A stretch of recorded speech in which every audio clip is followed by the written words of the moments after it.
So, hello mga ka-happy bees and mga ka-friends ni Ate Venice, mga followers and friends. Ayan na po yung spaghetti sauce ni Daddy. Kita nyo naman, mukhang masarap naman. Mamaya bigyan mo si Kuya Teddy.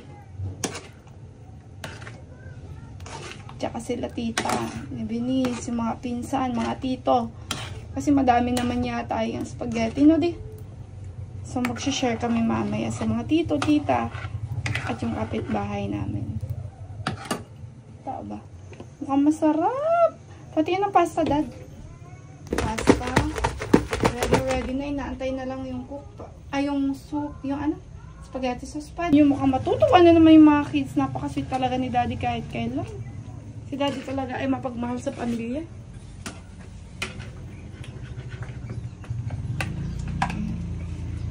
Swerte talaga namin kay Daddy, oh. Napakasipag na, magaling pa magluto. Hindi namin, pawis na dito sa dulo ng kusina. Hindi na kasi inaabot ng aircon.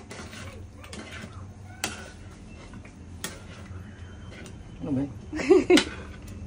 Pawis na eh. Ano to? Sorry.